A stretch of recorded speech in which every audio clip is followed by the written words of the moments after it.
and Avanti. Avanti was born and raised in Manitoba. She received a Master's of Public Policy from School of Public Affairs in Arizona State University, where she pursued her interest in increasing the educational opportunities and representation of racialized and oppressed groups.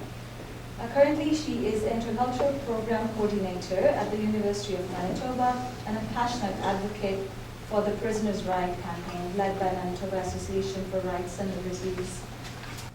Good afternoon, everyone. I would like to begin by thanking our organizers, Dr. Saman and Habib, for organizing today's monumental conference and for including elder millennials as part of the youth. So shout out to Lena. And I'm really honored to be here. It's been a day of learning and also addressing some of my own systemic biases. So I feel very honored and fortunate to be here with you all today. Initially, I wanted to explore how disparate groups can come together in order to achieve common goals.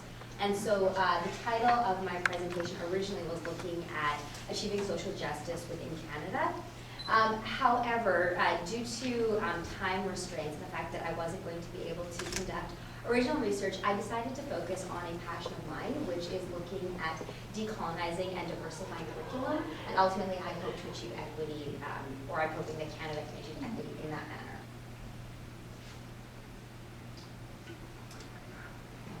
So the overview, I'm going to be telling a little bit about myself, so a bit of personal history, and then I'm going to be discussing some terminology.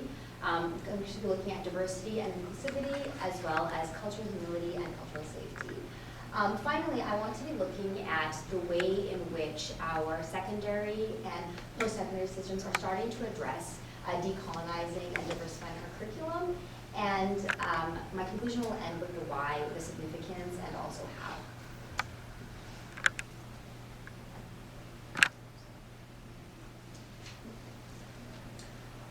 I was introduced to the complementary concepts of diversity and inclusivity after I began my graduate program studying public policy at Arizona State University. And so prior to my grad studies, I was aware of these abstract terms, diversity and inclusivity, but it hadn't actually been explained in a thorough manner. And so I was aware of this absence of diverse perspectives within the classroom, as well as representation and identity and curriculum that do not represent disenfranchised students. And so this included Indigenous students, as well as second-generation Canadians, South Asians, such as myself and you in the audience, and other racialized communities. I became aware of the terms cultural humility and cultural safety when I started working in the field of diversity and inclusivity in 2017. And so for me, when I started to learn about what is cultural humility and cultural safety, I realized that I felt like there was a big lag in my education, specifically my undergraduate studies, where I focused on social sciences. And so cultural humility, as defined by the First Nations Health Authority, is a process of self-reflection to understand personal and systemic biases, and also to develop and maintain respectful processes and relationships that is based on mutual trust. And so this involves constantly addressing our own biases, and it involves humbly acknowledging oneself as a learner when it comes to understanding another's experience. When we come from the place of humility and begin to acknowledge the fact that we don't have all the answers, that's when we can start to come to a place of understanding and consensus building. This is a daily practice, and it's not something that we can achieve overnight, but the key, I believe, is to be self-aware. Cultural safety is the outcome of cultural humility, and as defined by defined by the First Nations Health Authority, this involves respectful engagement and recognizing and striving to address the power imbalances that are inherent within the healthcare system, but also we can look at larger systems as a whole. So this results in an environment that is free of racism and discrimination, where people can begin to feel safe and heard. So with respect to cultural humility, how many of you often question your own systemic biases? Do you often ask yourself, why am I feeling this way? And before you react, do you ask yourself why? Can I get a show of hands if anyone practices? Okay. Excellent. So a little bit about myself. Growing up in a relatively small city with just over 40,000 inhabitants in rural Manitoba, these concepts of identity, specifically culture, as well as race, were brought to my attention through confrontations with fellow classmates, both in and out of the classroom. Attending primary and secondary schools, where the majority of students were white, really awakened my sense of identity and lack of belonging. While my academic performance was not directly impacted or hindered by a lack of representation in my English, history, and media studies classes in high school, I still felt pangs of isolation as well as confusion or perhaps a combination of both. During my senior 2 year in high school, an English teacher of Métis descent introduced the novel In Search of April Raintree to her classroom. So this was the first time that a novel written by an author of Indigenous or Métis descent was used to highlight social issues.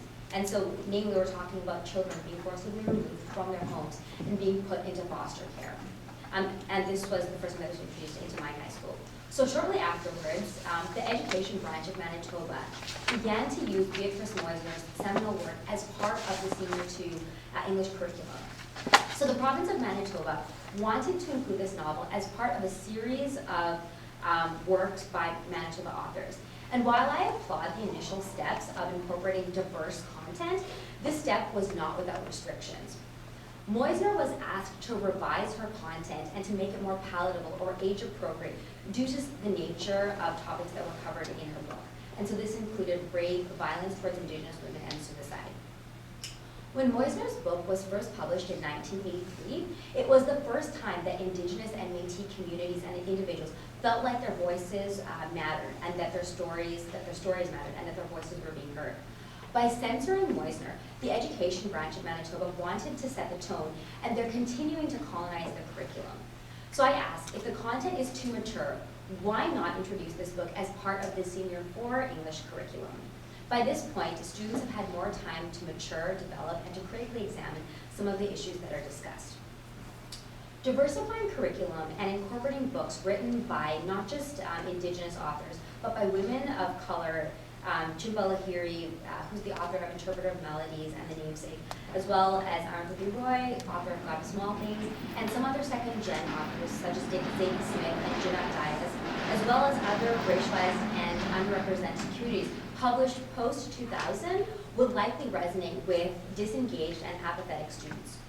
When students do not see themselves reflected in the content, it can become challenging to complete assignments and to really, again, find yourself reflected within that material.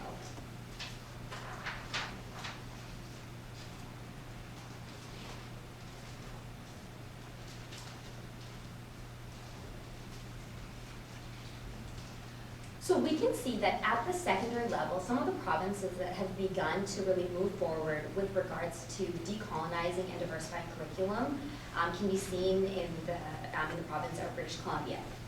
At the post-secondary level, Dalhousie, Simon Fraser University, and the University of Regina have begun to take this idea about decolonizing curriculum really at the fore, and they've began to incorporate curriculum that is addressing some of our own systemic biases. So if we're looking at this from a systems perspective, when administrators begin to approach this, not just in terms of researching areas of truth and reconciliation and diversity and inclusivity, but also addressing their curriculum head on, that can allow a society at large to begin to have those critical conversations. In the last 20 years, Canada has experienced a dramatic demographic shift. So we are becoming an increasingly diverse and colorful nation. And what's interesting about this is, in a lot of the presentations, we're talking about the fact that when a lot of immigrants come to Canada, they have a hard time grasping ideas around decolonization, as well as understanding some of the systemic issues that exist within Indigenous communities, as well as just amongst the white hegemony as a large. So in terms of addressing some of these issues in terms of implementation, we can start to challenge our politicians. We see activists that has been addressing the diversification and decolonization of curriculum. But unless politicians really begin to start to embrace this idea about diversity and inclusivity, it's not going to really allow us to move forward on these issues. Oftentimes in Canada, we talk about this idea about being a very accepting and tolerant nation. But what does that really mean? Does it mean that we can say hello to our neighbors and that we can kind of digest some of the ideas that they espouse? Or in terms of the idea about embracing, are we going to start to see a Canada in which, oftentimes we see our leaders such as Dr. Trudeau talking about attending different festivals, but also beginning to understand, why people think the way in which they do, and also having those critical conversations and being curious and coming from a place of genuine curiosity.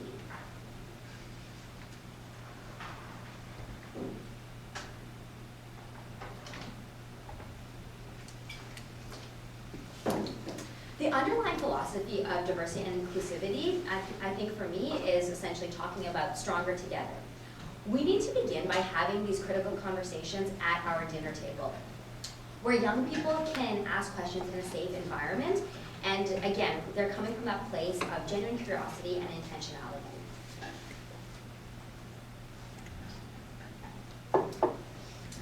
The pillars for diversity and inclusivity for myself include understanding, empathy, and compassion. When we are able to accomplish this goal of diversifying curriculum across all faculties, then what we'll see for students is that they'll begin to feel a greater sense of belonging because they see themselves reflected within the curriculum. And this was a quote by a professor at the University of Victoria. Unfortunately, I don't have his name right now. We may not witness this change within my lifetime, but hopefully the next generation will begin to experience a more diverse and inclusive society. And by beginning to try to see things from other people's perspectives or point of view, I think that will allow us to really come to this place of consensus. And I wanted to end my presentation with this quote by Anais Nim. We do not see things as they are, but we see them as we are. And so if we can maybe take off our glasses and put ourselves in someone else's shoes, that can really allow us to begin to become a more prosperous and hopefully become richer as a nation. Thank you so much.